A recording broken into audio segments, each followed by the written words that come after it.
20,000 men and the growing strength of Nur al-Din, Louis abandoned the campaign to retake Edessa in the north and instead looked south to Damascus, a city much closer to Jerusalem. Nur al-Din also had designs on this independent Muslim city. The question was, who was going to take it first? In 1148, Louis made the first move. The attack on Damascus could be seen as a preemptive strike against Nur ad-Din. He ruled Aleppo. If he was to take Damascus to the south, it would be the first time a Muslim had governed these two key cities. The whole eastern flank of the Crusader states would be governed by one single man with growing power, growing wealth, and a great, great threat. While in the past, Damascus had been an ally of the Crusaders, it had recently become hostile. The people of Damascus got really terrified because no one else before came that close to the city walls. The Damascenes simply, like any other inhabitants, trying to defend their homes, trying to defend their families, trying to defend their habitats, their livelihood. The Damascenes could have called on the ruler of Aleppo, Nur al-Din, to rescue them, but that would mean surrendering their independence. They were determined to defend their city themselves. They were really defending Islam against the Crusaders, against the Frankish army, and they were really looking to die to go to heaven according to their beliefs. If there was one man who embodied their spirit of defiance, it was 71-year-old lawyer al-Findalawi. His story has become part of the folklore of Damascus. His tale is still told today by storytellers in the city cafes. The Crusaders believed in their evil hearts they could take Damascus. 50,000 infantry and cavalry marched on our city, and the Muslims challenged them to fight. In an orchard by the walls, the battle began.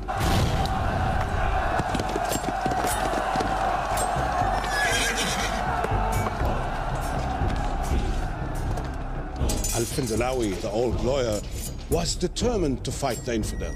So he went into battle, striking down Christians in the orchard like a man possessed.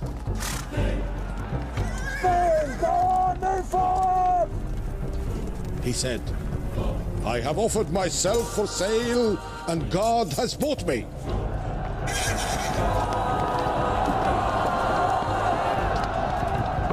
قاتل الفرنج هجم عليهم ضربنا والرماه والخامس لعن امه بعجبه.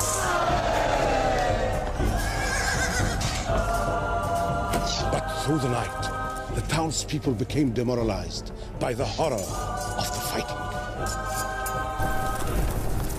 After a fierce struggle, the Crusaders overwhelmed the Muslims and closed in on the city walls, closer than any army in ancient or modern times.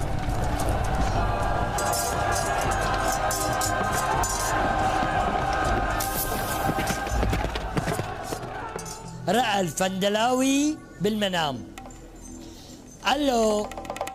Al-Findalawi continued to fight bravely and refused to withdraw in obedience to God Almighty.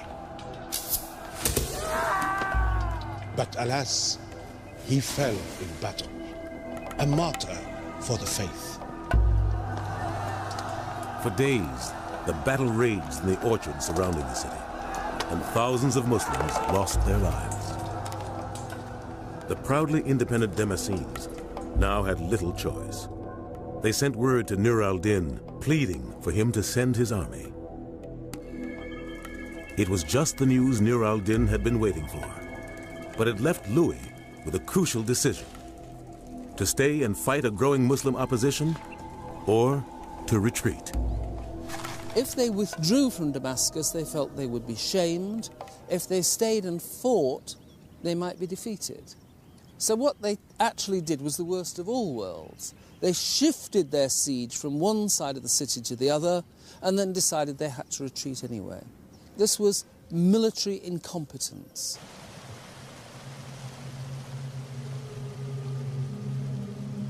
Louis returned home to Europe, shamed and defeated. After so much hope, expense, and suffering, his second crusade had ended in disaster. Not only had he turned his back on the Christian kingdom of Jerusalem, he had strengthened the resolve of the Muslims. For Christians, the consequences were calamitous. They abandoned the siege and returned home. As a result, fewer people undertook this pilgrimage thereafter. From this day on, the conditions for the Latins in the East declined. When the Second Crusade failed, the Muslim world was hugely relieved. Their God had blessed them with this divine victory. Also, of course, they were terribly confident. I mean, the last time the Franks had come over in huge numbers, the First Crusade, they defeated the Muslims. Now kings had come over from Western Europe and had not succeeded. This meant the Westerners were not invincible. Muslims could succeed and could, perhaps, in the end, throw the Christians out. The failure of the Second Crusade was just what Nur al-Din needed to win over Damascus. Through intimidation and charm, he entreated them to unite with him. Only as one, he preached, could they have the strength to overtake all the Crusader states. The Damascenes finally succumbed to his relentless campaign.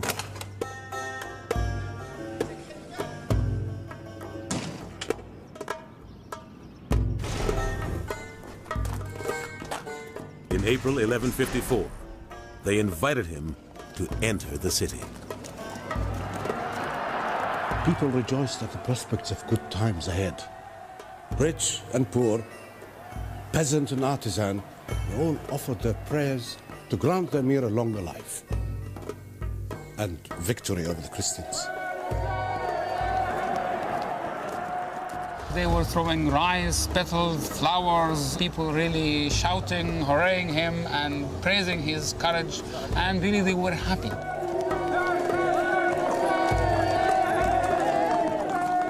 Nur al-Din was the first to try and give the Arabs a feeling that we are one people, and that if we get together, we can actually do it. For the first time, the two powerful, wealthy cities of Muslim Syria were united under the same ruler, a man focused on the jihad, whose objective was one day to drive the Crusaders out. The entire eastern flank of the Crusader kingdom was now in Nur al-Din's control. He was tightening the noose, and now began the final phase of his master plan, to surround the Christians entirely by taking control of a rich and powerful land to the south, Egypt. By 1160, the goal of the Muslims, now united under Nur al-Din, was to encircle the Crusader kingdom. He already ruled Syria. Now he wanted to take command of Egypt and its independent capital, Cairo. Cairo was like a beautiful bride with an impotent husband, waiting to be taken, and absolutely necessary in Nur al-Din's eyes if there was any chance of defeating the Crusaders. And there was also a big worry on the part of Nur al-Din that if we don't take it, the Crusaders might. The Crusaders also coveted Cairo. Egypt was a rich and strategically positioned country, and in the early 1160s, it was up for grabs. Egypt wanted to remain independent. It was the stronghold of the Shia branch of Islam, and was just as determined to resist Nur al-Din's Sunni Orthodox Muslims as the Christians. But in 1168, the Christians made a fatal mistake and handed Nur al-Din a great advantage.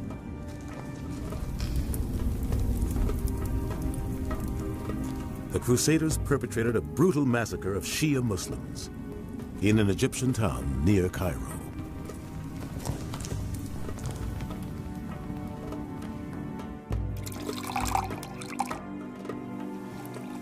If the Crusaders have acted differently, they would have taken Cairo with the greatest of ease.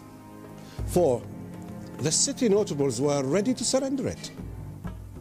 But when they heard of the massacres perpetrated by the Christians, they decided to resist. The Egyptians were left with little choice but to plead with Nur al-Din for help. Nur al-Din was only too eager to help. He sent in his most talented and ambitious young general to help the Egyptians defend Cairo. His name was Saladin. To the Muslim world, Saladin is a legend. His heroic reputation was carefully crafted by one man, his close friend and confidant, Baha al-Din. أشهد أن لا إله إلا الله وأشهد أن محمد. Baha al-Din was close to and a great admirer of Saladin. صلى الله عليه وسلم. I bore witness to the genuineness of the rare stories told about the noble hero, Saladin. Like a medieval spin doctor, he put a gloss on the great deeds of his master. One could swear that from the time he set out, he did not spend one silver coin except on a jihad. Saladin shared his master Nur al-Din's ambition to control both Syria and Egypt and drive out the Crusaders, but under his own leadership. And that meant taking on Nur al-Din himself. His first step was to assume command of all of Egypt from the Shia rulers, by any means necessary.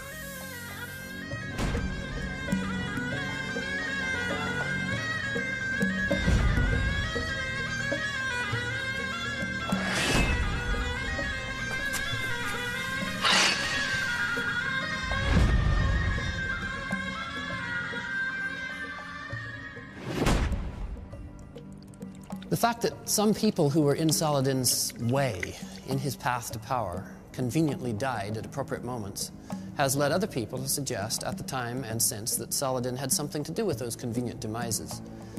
That's impossible to prove. People did die with distressing regularity. By the end of 1169, with all his rivals conveniently out of the way, Saladin was now the unchallenged ruler of Egypt, controlling as much territory as his mentor, Nur al-Din. Nur al-Din used to call Saladin the ambitious. Definitely, Nur al-Din wanted to punish Saladin for his treason. 5 years later, before he could cut his young lieutenant down to size, Nur al-Din died under mysterious circumstances. He was 57. Saladin rushed from Cairo to Nur al-Din's fortress stronghold Aleppo, but a successor had already been announced. The son of Nur al-Din was the new ruler of Syria, al-Salih. He was just 12. But young as he was, al-Salih was no pushover. He refused to allow Saladin to enter the city and forced his army to camp outside the gates of Aleppo. The young leader then took his boldest step. He called on the services of a group of religious fundamentalist hitmen to eliminate his rival. Their name has gone down in history: the Assassins. The word assassin is derived from hashishin. It had recently become hostile. The people of Damascus got really terrified because no one else before came that close to the city walls. The Damascenes simply, like any other inhabitants, trying to defend their homes, trying to defend their families, trying to defend their habitats, their livelihood. The Damascenes could have called on the ruler of Aleppo, Nur al-Din, to rescue them. But that move... The attack on Damascus can be seen as a preemptive strike against Nur al-Din. He ruled Aleppo. If he was to take Damascus to the south, it would be the first time a Muslim had governed these two key cities. The whole eastern flank of the Crusader states would be governed by one single man with growing power, growing wealth, and a great, great threat. While in the past, Damascus had been an ally of the Crusaders, 20,000 men, and the growing strength of Nur al-Din, Louis abandoned the campaign to retake Edessa in the north and instead looked south to Damascus, a city much closer to Jerusalem. Nur al-Din also had designs on this independent Muslim city. The question was, who was going to take it first. In 1148, Louis made the first would mean surrendering their independence. They were determined to defend their city themselves. They were really defending Islam against the Crusaders, against the Frankish army. And they were really looking to die, to go to heaven, according to their beliefs. If there was one man who embodied their spirit of defiance, it was 71-year-old lawyer Al-Findalawi. His story has become part of the folklore of Damascus. His tale is still told today by storytellers in the city cafes. The Crusaders believed in their evil hearts they could take Damascus. 50,000 infantry and cavalry marched on our city, and the Muslims challenged them to fight. In an orchard by the walls, the battle began.